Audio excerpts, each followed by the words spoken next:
Hello my beautiful souls, welcome to my YouTube channel tarot with Shivi Tipale. Dear, कैसे हैं आप सभी लोग? आई होप आप सभी लोग बहुत अच्छे हैं, बहुत अच्छे से अपना नवा कर रहे हैं।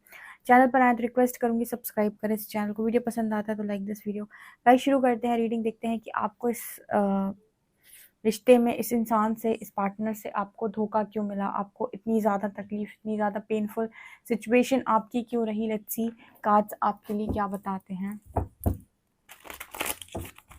प्लीज़ गाइड करें एंजल्स। मेरे जो व्यूअर्स हैं उनको बिट्रे क्यों महसूस हुआ, उनके साथ जो भी चीटिंग हुई है तो वो क्यों हुई है, क्यों गलत हुआ है, प्लीज़ गाइड कीजिए। क्यों धोखा मिला है मेरे। Okay, king of shorts,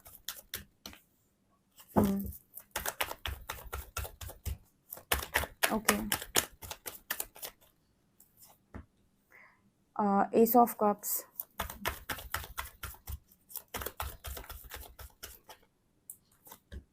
seven of shorts, night of shorts,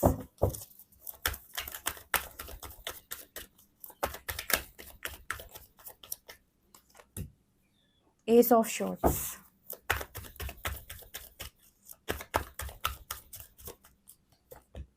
queen of pentacles, king of pentacles. Okay,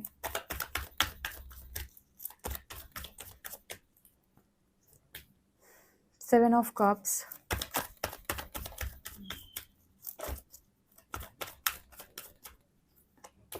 nine of cups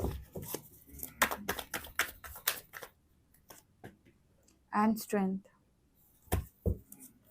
eight of wands and justice. Okay,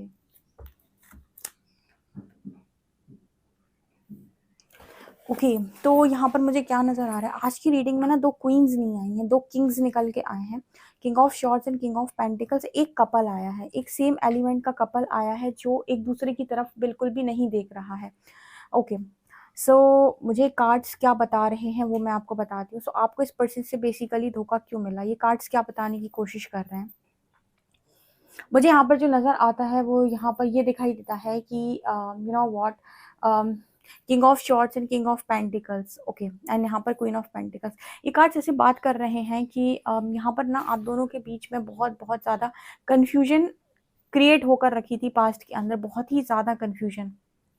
ठीक है, जो कहते हैं ना कि आप और आपके पार्टनर की जो एनर्जी है वो कहीं ना कहीं एक तरीके से कहें तो मिरर करती है। ठीक है, यहाँ पर queen of pentacles and king of pentacles निकल कर आए हैं। ये कार्ड बात कर रहे हैं कि जैसे आप बहुत ज़्यादा अपने करियर के बारे में सोच रहे हो तो आपके पर्सन का जो ध्यान है, उनका भी जो ध्यान है वो करियर पे मुझे नज़र आ रहा है। बट यहाँ पर किंग ऑफ शॉर्ट्स की एनर्जी निकल के आई है। व्हाट, यहाँ पर मुझे ट्रायंगल दिखाई दिया और एक पता नहीं क्यों मुझे पर ये कार्ड से, किंग ऑफ शॉर्ट्स से जैसे कहानी शुरू हुई, नीचे क्वीन ऑफ पेंटिकल, एक मुझे ये जो एनर्जी दे रहा है ना, कहीं ना कहीं पास्ट लाइफ की एनर्जी दे रहा है। ठीक है, किंग ऑफ शॉर्ट्स मुझे ऐसा लगता है कि कहते हैं ना कि आपकी लाइफ के अंदर आप कभी पास्ट में, अपने पास्ट लाइफ में, अगर आपने कभी अपने पार्टनर को ना चूज़ करके किसी ऐसे मनुष्य को आपने ऑफ़र किया था, किसी ऐसे मनुष्य को आपने चूज़ किया था जो आपके पर्सन नहीं थे एक्चुअली में, जो आप मतलब जिसे कहते हैं ना कि कई बार आप भी हो सकता है पास्ट लाइफ में ऐसे रहे हो जहाँ पर आपने अपनी फैमिली को सुनकर या अपनी फैमिली को सोचकर डिसीजन लिए हो और किसी ऐसे व्यक्ति को आपने ऑफ़र किया हो या फिर आपने किसी के साथ अपना प्रॉमिस ब्रेक कर दिया हो। ठीक है, आपने प्रॉमिस किया हो कि आप कनेक्शन में हैं, आप मैरिज करेंगे, आप सब करेंगे एंड उसके बाद आप, या फिर हो सकता है आप ऑलरेडी मैरिड हो और आपने मैरिज को उस तरीके से नहीं निभाया या आपने प्रॉमिस ब्रेक किए। जैसे आज जो भी कर्म आप कर रहे हैं उसका परिणाम आपको भविष्य में मिलता है ना। तो आज आप अपने हस्बैंड, अपने वाइफ के पीठ के पीछे कोई भी गलत काम करते हैं, फॉर एग्जांपल किसी और को, किसी और के बारे में आप ज़्यादा सोचते हैं या उसके तरफ आपका ज़्यादा झुकाव है या फिर उसकी तरफ आपका ध्यान ज़्यादा है।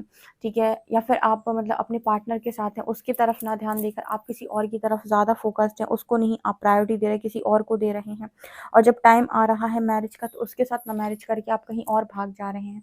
इस तरह की हो सकता है कि एनर्जी आपकी पास्ट लाइफ के अंदर रही हो, बिकॉज यहाँ पर दो किंग्स आए हैं जो ये बात करते हैं, क्वीन के साथ जो बात करते हैं, कहीं ना कहीं थर्ड पार्टी सिचुएशन आपने कभी ना कभी किसी ना किसी लाइफ टाइम में क्रिएट की थी जो आज आपको उस रूप में नज़र आ रही है।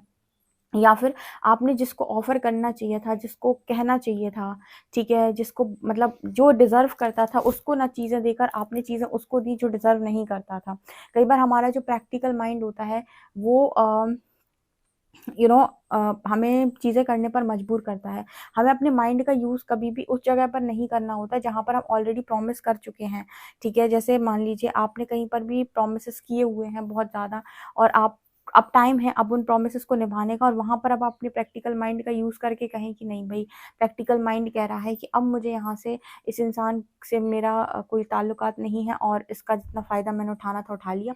अब यहाँ से मैं भाग जाता हूँ, यहाँ से मैं निकल जाता हूँ। इस केस में डेफ़िनेटली आप गलत दिशा ही जाएँगे। आपको प्रॉमिसेस नहीं करने चाहिए थे किसी इंसान से। आपको अपना प्रैक्टिकल माइंड वहाँ पर यूज़ करना होता है जहाँ पर आप बहुत ज़्यादा प्रताड़ित हो रहे हैं और बहुत भावनाएँ ऊपर आपके ऊपर हावी हो गई। वहाँ पर आपको अपने प्रैक्टिकल माइंड का यूज़ करना होता है। लेकिन जब कर्म का सिद्धांत आपके सामने आता है तो वहाँ पर आपको प्रैक्टिकली डिसीज़न नहीं लेने होते हैं, वहाँ पर आपको कर्म का सिद्धांत फ़ॉलो करना होता है, लॉ ऑफ कर्मा कि मैंने अगर कहीं पर कोई चीज़ शुरू की है तो मैं उसे ख़त्म कर दूँ, अदरवाइज़ वो मेरे पीछे भागेगी। यहाँ पर मुझे ऐसा लगता है कि पास्ट लाइफ में कहीं न कहीं आपने किसी ऐसे इंसान को ऑफ़र कर दिया था, किसी ऐसे इंसान को आप लव ऑफ़र कर चुके थे जो बहुत ही ज़्यादा मतलब जो आपको लगता होगा शायद प्रैक्टिकल ज़्यादा है या थोड़ा स्मार्ट ज़्यादा है या मानी जो आपके लिए था, उसको ना चूज़ करके किसी ऐसे इंसान को चूज़ करना जो शायद आपके लिए था, वो एनर्जी, वो कार्मिक एनर्जी इस लाइफ़ टाइम में ना कैरी फॉरवर्ड हुई है जिसकी वज़ह से इस कनेक्शन में बहुत-बहुत ज़्यादा कन्फ्यूजन क्रिएट होती है और आपके पर्सन क्लैरिटी में नहीं थे।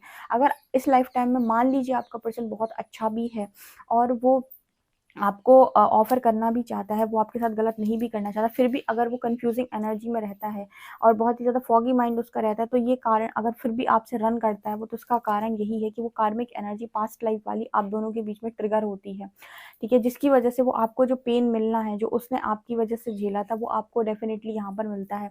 यहाँ पर एक कर्मा की एनर्जी आ रही है क्योंकि जस्टिस का कार्ड भी आया है, जो बात कर रहा है कि कुछ भी गलत नहीं हुआ। प्रकृति ना एक चीज़ अब हम कहते हैं ना प्रकृति हमारे साथ बहुत गलत हुआ, प्रकृति और परमात्मा क्योंकि हमारे हमारे पूरे सच हमें नहीं मालूम होते, पास्ट लाइफ हमें नहीं मालूम होती। तो परमात्मा ऊपर से देख के कह रहा होता है कि कुछ भी गलत नहीं हुआ है, जो तुम्हारे पास आया है वो तुम्हारा ही लौट कर आया है। वो बात अलग है कि तुम भूल चुके हो कि क्या लौटा है, ठीक है? सो यहाँ पर वो एनर्जी क्लियर दिखाई दे रही है कि जो भी लौट कर आया है वो आपका ही आया है। एंड यहाँ पर ये भी नज़र आता है कि अगर कोई इंसान जो है आज आपकी लाइफ के अंदर बहुत ज़्यादा in out, in out, in out करता है, तो आपने भी किसी की लाइफ को ऐसे ही खिलौना बना के रखा था इन आउट यानी कि आपने उस इंसान को हो सकता है कि उसकी जो रियल वर्थ थी, रियल वैल्यू थी, जो चीज़ भी वो डिज़र्व कर रहा था इंसान, आपने वो चीज़ उसको देनी चाहिए थी। उसको आपने वो चीज़ ना देकर उसकी लाइफ़ में in out, in out, in out किया। हो सकता है कि यहाँ पर मुझे ऐसा नज़र आता है कि अभी इस लाइफ़ टाइम में हो सकता है आप फेमिनिन एनर्जी में हैं, लेकिन हो सकता है पास्ट लाइफ़ के अंदर आप एक मैस्कुलिन एनर्जी में रहे हो, ठीक है? और आपने इस तरह की चीज़ों को किया है इन आउट मतलब आपने सामने वाले को उस जो वो डिज़र्व कर रहा था वो नहीं दिया। आपने अपनी ज़रूरत के हिसाब से इंसान की लाइफ़ के अंदर बाहर किया, ठीक है? जिसकी वज़ह से आज भी वो एनर्जी जो है वो आपका पीछा नहीं छोड़ती। इस लाइफ़ टाइम में हो सकता है आप दोनों एक-दूसरे के साथ कनेक्टिविटी फ़ील करते हो, बहुत ज़्यादा अटैचमेंट है, सब कुछ है। लेकिन जो पास्ट लाइफ़ का जो कर्मा है वो एनर्जी जब-जब ट्रिगर होती है, ट्रिगर का मतलब होता ही ये है कि आपको कभी कोई इंटेंशनली हर्ट नहीं भी कर रहा तो भी आप हर्ट हो रहे हैं, उसको कहते हैं ट्रिगर। उसको कहते हैं कार्मिक एनर्जी, ठीक है? जो आपके भीतर पड़ी हुई है। तो यहाँ पर वो मैसेज निकल के आ रहा है कि किसी व्यक्ति विशेष के नाम से अगर आप बहुत ज़्यादा ट्रिगर होते हैं, उसकी हरकतों से आप बहुत ही ज़्यादा ट्रिगर होते हैं, डायरेक्टली अगर वो कर रहा है, तो वो डायरेक्ट कर्मा दे रहा है। अगर वो इनडायरेक्टली कर रहा है, तो इस लाइफ टाइम में उसका इंटेंशन नहीं है आपको कर्मा देने का, लेकिन उसके द्वारा आपको चीज़ें रिफ्लेक्ट हो रही है, तो कहीं न कहीं पास्ट लाइफ में किसी पास्ट लाइफ में आपने उसको कुछ ना कुछ तो दिया है ऐसा, ठीक है? यहाँ पर आपकी तरफ से भी मैसेज निकल के आता है कि इन आउट किया गया है। अच्छा तो अब ये तो कर्मा हो गया। अब कर्मा जब बनता है तो कोई ना कोई लेसन भी बनता है। तो इस लाइफ टाइम में लेसन 2 सीखने हैं आपको कि आपको अपनी वर्थ रियलाइज़ करनी है इस लाइफ टाइम के अंदर और दूसरों की अपनी लाइफ के अंदर वर्थ रियलाइज़ करनी है। खुद की भी वर्थ आपको रियलाइज़ करनी है और अपनी लाइफ में अपने लिए और दूसरों के लिए भी आपको उनकी भी वर्थ जितने लोग आपकी ज़िंदगी के अंदर उनकी वर्थ भी आपको रियलाइज़ करनी है। आप किसी को भी फॉर ग्रांटेड नहीं ले सकते। इसके अलावा स्ट्रेंथ की एनर्जी इस लाइफ टाइम में आपका एक और लेसन जो है वो है कि आप पावर को होल्ड करना सीखें। और इस लाइफ टाइम में वो सारे पैटर्न्स ब्रेक करें जो आपने पास्ट लाइफ में कभी खोले थे या जो पास्ट लाइफ में आपने चलाए थे। अब पास्ट लाइफ में हो सकता है आपकी बुद्धि अलग तरीके से कार्य कर रही हो, लेकिन इस लाइफ टाइम में अगर आपकी स्पिरिचुअल अवेकनिंग हुई है तो अब आपकी बुद्धि सही दिशा में कार्य करनी चाहिए, ठीक है। सही दिशा में कार्य करने का अर्थ होता है कि आप जब भी कोई कर्म कर रहे हैं तो आपको वहाँ पर ये देखना है कि इसका जो परिणाम है वो क्या आएगा। और आप अगर किसी के साथ कुछ गलत कर रहे हैं तो उसकी जगह पर भी आप अपने आप को एक बार रख कर देख लें कि अगर उसकी जगह मैं होता और सेम चीज़ मेरे साथ होती तो मुझे कैसा महसूस होता, ठीक है। स्ट्रेंथ कार्ड के साथ S of shorts. S of short मुझे यहाँ पर वाणी को लेकर भी मैसेज मिला है कि कम्युनिकेशन भी एक इस कनेक्शन से आपको सीखना था कि कम्युनिकेट कैसे किया जाता है, बातचीत कैसे की जाती है, समझदारी कैसे दिखाई जाती है, पावर को होल्ड कैसे किया जाता है, खुद की पावर में कैसे रहा जाता है, ठीक है। ये चीज़ मुझे यहाँ पर नज़र आ रही है। पास्ट लाइफ में हो सकता है आपने गलत इंसान को ऑफर किया जिसकी वजह से आप अपनी लाइफ के अंदर उस लाइफ टाइम में भी सफ़र किए थे, ठीक है। उस लाइफ टाइम में मुझे लगता है कि सफ़र किए थे और वो जो इंसान है जो आपसे काफ़ी खफा हो गया था वो इस लाइफ टाइम में भी उसके साथ आप सफ़र ही कर रहे हैं। तो इस लाइफ टाइम में आपको ये भी सीखना है कि चॉइस कैसे बनाई जाती है, चॉइस कैसे बनाई जाती है, ठीक है। चॉइस हमेशा कर्मों के आधार पे बनाई जाती है, सोल कॉलिंग को सुनकर बनाई जाती है, ठीक है। दूसरा मुझे यहाँ पर जस्टिस और एट ऑफ वॉन्ड्स की एनर्जी नज़र आ रही है। जस्टिस कार्ड के साथ मुझे यहाँ पर दिखाता है ये कार्ड की इस लाइफ टाइम में अगर आप अपने सारे लेसन्स को लर्न कर लेते हैं, ठीक है। तो आपके पर्सन भी अगर सारे लेसन्स को लर्न कर लेते तो इस कनेक्शन में जस्टिस सर्व हो सकती है। लेकिन नज़र आता है कि एक दूसरे की तरफ देखा ही नहीं जा रहा है, एक दूसरे को आज भी इग्नोर किया जा रहा है या वैल्यू नहीं किया जा रहा। हो सकता है आप काफ़ी ज़्यादा नाराज़ हो, ये पर्सन किसी बात से बहुत ज़्यादा कन्फ्यूज़ है, तो अभी भी नहीं देखा जा रहा है। तो इस लाइफ टाइम में यहाँ पर कुछ लोगों के साथ कनेक्शन में ऐसी एनर्जी नज़र आती है कि यूनिवर्स ब्लेस कर सकता है, लेकिन शर्त ये है कि आपको समझ में आए कि आपको क्या सीखना है, क्या गलती है। अगर किसी व्यक्ति को ये नहीं समझ में आता कि उसको क्या सीखना है, क्या गलती है, तो आप पर्सनल रीडिंग से भी ये जान सकते हैं कि आपको इस पर्टिकुलर कनेक्शन में क्या सीखना था, जिसको सीखते ही आप इस स्टक एनर्जी से बाहर निकलने लगेंगे। आप ये पर्सनल रीडिंग में भी जान सकते हैं, लेकिन पर्सनल रीडिंग सारी पेड होती हैं, ठीक है। पर्सनल रीडिंग बिल्कुल भी पर्सनल रीडिंग आपकी सारी की सारी पेड है, ओके। यहाँ पर जस्टिस कार्ड ये दिखा रहा है कि आपकी लाइफ के अंदर वो चीज़ वो जस्टिस डेफिनेटली यहाँ पर सर्व होगा। कहते हैं ना कि अगर आप अपने कर्मा को काट लेते हो और उस लेसन को आप लर्न कर लेते हो तो उसी वक्त आप उस चीज़ से आज़ाद हो जाते हो। और जब तक आप उस चीज़ को लर्न नहीं करोगे, पैटर्न रिपीट होगा, देन आप डेफिनेटली यहाँ पर उस चीज़ से बाहर नहीं निकल पाओगे, क्योंकि लेसन लर्न करना इंपॉर्टेंट है। और तब तक हो सकता है आपका पर्सन इसी तरीके से कन्फ्यूज़ बना रहे और आपको कोई जस्टिस ना मिले, ठीक है। लेकिन मुझे यहाँ पर एनर्जी ऐसी लग रही है कि मेरे व्यूअर्स जो हैं वो काम ज़रूर करेंगे, अपनी पावर को होल्ड करना सीखेंगे, अपनी वाणी पर संयम रखेंगे। बोलचाल जो है, यानी कि क्या बोलना है, कितना बोलना है और कैसे बोलना है, ठीक है। देखते हैं कि इसका फ्यूचर क्या होगा। प्लीज़ गाइड करें एंजल्स, फ्यूचर क्या होगा, इस रिलेशनशिप का फ्यूचर क्या होगा।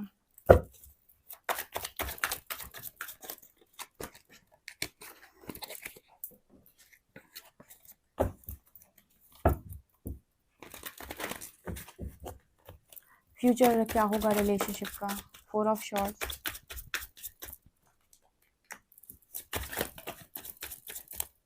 Queen of cups, 10 of coins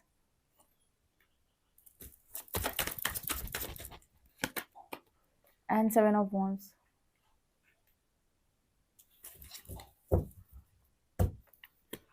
okay, hierophant की एनर्जी है यहाँ पर। इसका फ्यूचर विक्ट्री हो सकता है डेफिनेटली, ठीक है। इस कनेक्शन का जो फ्यूचर है वो विक्ट्री हो सकता है और इस कनेक्शन में काफ़ी बड़ी एक न्यू बिगनिंग यहाँ पर हो सकती है। लेकिन कहते हैं ना कि पास्ट के सारे पैटर्न्स को ब्रेक करना है, सारे लेसन्स को लर्न करना है और जो रिपीटेड पैटर्न्स हैं उनको आपको देखकर सॉल्व करना है और देखना है कि ये रिश्ता यूनिवर्स ने आपको दिया तो इससे आपको क्या सीखना है। वो सारी आपको लर्निंग करनी पड़ेगी और वो तब होगी जब आप इनर वर्क करेंगे। उसके बाद यहाँ पर चीज़ें सॉल्व होते हुए नज़र आ रही हैं। तब तक इसी तरीके का कन्फ्यूजन बना रहेगा। तो 2 चीज़ें होती हैं, या तो आप हमेशा के लिए लेट गो कर दें और भूल जाएँ और ये सारे लेसन्स कैरी फॉरवर्ड करें नेक्स्ट लाइफ में। और आपको है कि नहीं, मुझे इसी लाइफ टाइम में सारी चीज़ों को सॉल्व करना है, सब कुछ मुझे इसी लाइफ टाइम में ठीक करना है और जो भी इश्यूज़ रहे हैं पास्ट के सब रिज़ॉल्व करने, तो भाई इनर वर्क करो। एक-एक करके आप गाइडेंस की हेल्प से, स्पिरिट गाइड्स की हेल्प से एक-एक इश्यू को सॉल्व करके अपनी लाइफ के अंदर एक अच्छी ऊर्जा में पहुँचो और उसके बाद आप अपनी लाइफ में यूनिवर्स का दिया हुआ जस्टिस एन्जॉय करो। उसके पहले तक आप किसी चीज़ को कंट्रोल ना करें, बिकॉज़ अगर आप इस इंसान को कंट्रोल करेंगे इस लाइफ टाइम में और सोचेंगे कि ये आपके सोलमेट हैं और आपको इनको समझाना चाहिए और ये तो नहीं समझेगा वो इंसान। जब आपके बीच में कार्मिक एनर्जी आ जाती है, ठीक है, या कार्मिक एनर्जी ट्रिगर होती है, उस वक़्त आप अपने पार्टनर को कुछ भी समझाते रहो, उसे आपकी बात समझ में नहीं आएगी, क्योंकि आपको वो लेसन सिखा रहा है। जब आप लेसन सीखोगे तब शायद उसे वो क्लैरिटी मिल जाए, लेकिन उसके पहले तक नहीं मिलेगी। सो ये यहाँ पर मैसेजेस निकल कर आए हैं। आई होप आप इस मैसेज को बहुत अच्छे से ले पाए हो, बिकॉज़ अगर आप इस पर्सन को सोचोगे कन्विंस कर लूँ मैं, तो शायद ये पर्सन आपसे कन्विंस नहीं होंगे। एक देखो होता है ना कि हर चीज़ का एक वो होता है कि ये काम ऐसे होगा तभी परफेक्ट होगा। तो अगर आप समझ चुके हो बहुत सारी चीज़ों के बारे में, आपको पता भी चल गया, तो भी जब आप काम परफेक्ट तरीके से करेंगे तभी परफेक्ट तरीके से रिजल्ट मिलेगा। यानी कि जब आप कार्मिक एनर्जी को हील करेंगे, तभी इस पर्सन की तरफ से आपको कोई क्लैरिटी मिल सकती है। अदरवाइज़ यहाँ पर आप इस पर्सन के पीछे भागेंगे तो ये इन आउट करके आपको पीछे भगाएगा। सो यहाँ पर इम्पोर्टेंट ये है कि इनर वर्क ही किया जाए और एक बार अपने सारे लेसन्स को लर्न करके एक अच्छी ऊर्जा में पहुँचा जाए। यूनिवर्स और डिवाइन के जो जस्टिस आपके लिए उन्होंने सोचे हों, उस जस्टिस को बिलीव किया जाए, ठीक है? उसके बाद आप अपनी लाइफ के अंदर एंजॉय कर सकते हैं। अदरवाइज़ बहुत ज़्यादा कन्फ्यूजन यहाँ पर क्रिएट होते हुए नज़र आ रही है। अगर आप इस इंसान की तरफ देखेंगे तो मुझे लगता है वो काफ़ी ज़्यादा इस कार्ड की तरफ देख रहा है, जो कन्फ्यूजन का कार्ड है, ठीक है? आप देख सकते हैं। सो ये गाइज़ आप लोगों के लिए रीडिंग निकल कर आई है। आई होप आपको ये रीडिंग रेज़ोनेट की है। रेज़ोनेट किया तो मुझे कमेंट सेक्शन में ज़रूर बताएँ। वीडियो पसंद है तो like this video, subscribe my channel. Thank you guys.